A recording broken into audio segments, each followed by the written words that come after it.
fiction at its core is meant to take a dive into a world that does not exist. Whether it be an author's way to express themselves or a reader who wants to be entertained or captivated by a world that makes them feel things they would not be able to feel in normal circumstances. Side Negative does not want to give these newer writers the opportunity to get recognized by an already developed fan base, forcing them into this pressure where they need to be the best when it comes to all aspects of writing, such as world building and character development, just to get recognized. At the very least, on our side of the house, we are able to cater to the strengths of all writers to build a collective world that they can share, cherish, and even bond over. So, a few call-outs then down the bench. Firstly, the problem with OP is that singular authors have a monopoly over ideas, and that's reinforced on their side when the barriers of entry for authors remain the same. The very fact that fanfic is considered non-canon or secondary compared to the original work is precisely what motivates our side of the house.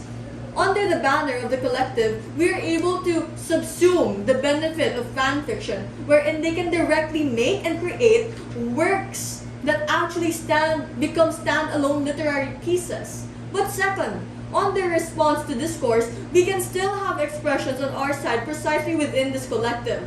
This can best happen because you literally have more people, more brains, more opinions that engage with each other. And if you don't like the collective, you can just choose another one. It doesn't necessarily mean that you have to stick to one collective when there are others that suit you even better. But third, even under the collective, we have more renditions and expressions of storylines. We see this in Harry Potter, wherein certain fanfic was rejected by J.K. Rowling, wherein she got flack for certain anti-LGBTQ innuendos given her conservative slant.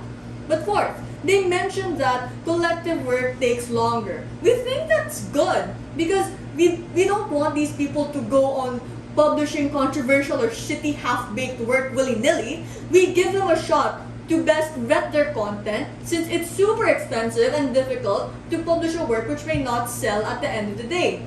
We save OP from being a starving artist that PM already preempted. But lastly, social media like YouTube and blogs will still exist. People can still express themselves and comment on these collective works, regardless of it being under the collective or individual artist. It's value neutral. But taking this at its strongest, there may be less things to comment on because it's under a singular collective. But this makes things easier to engage and call out on. This reinforces our case on discourse. So let's talk about the clashes then. Our first clash. Where are writers and readers better off?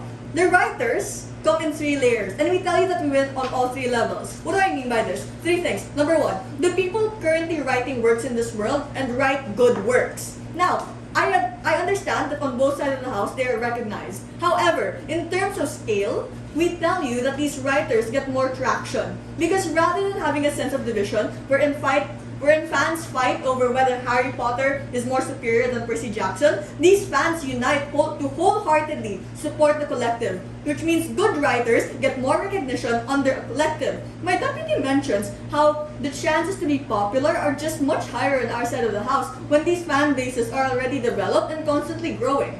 But second, let's talk about the people currently writing works but aren't as skilled at writing.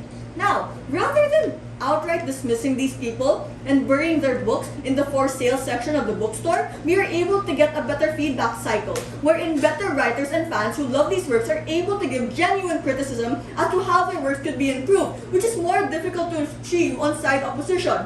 This was the heart of my deputy's case when he states how legacy is built by the readers who are passionate about this collective. This ultimately proves that both writers and readers are willing to have this dialogue and promote the common good, which is the betterment of the collective, which we only get on our side of the house. Why? Because the opposition merely wants one author to have the cake and the representation that comes with it, while the rest who want to write merely stay in the shadows. But let's talk about the second to the last stakeholder, which is the regular people who want to write. We tell you that only on our side of the house do we have this collaborative nature where we are able to promote a sense of collaboration by giving them a starting point, rather than giving these individuals the that comes with a blank sheet of paper or an empty Google Doc. And if they don't like what the collective is about, you can easily opt out and enter into another collective that better captures your fancy. So, lastly, why then are readers such an important part of this debate, and why is it only in government do we tackle these stakeholders? We told you uniquely that readers benefit more from creative stories that they relate to because of the collective and collaborative nature of these books. Opposition never even tried to extend why their case is more beneficial for the readers themselves. So all these points made by my DPM still stands. So my second clash is simple. How we lower the barriers of entry into fiction and how this is best upheld on our side of the house. Let's do a comparison. A lot of what LO told you were responded to by my partners, wherein we say we have different writing style, interests, and this can be taken into account by the collective. In fact, looking for these talents become easier on our side of the house. Even if this isn't true, on their side, it's just harder and more expensive to publish these works. But lastly, at the end of the day, we win on both scale and scope when we tackle more kinds of writers, more kinds of readers, but also focus on the macro scale. So for all those reasons and more, GovWit.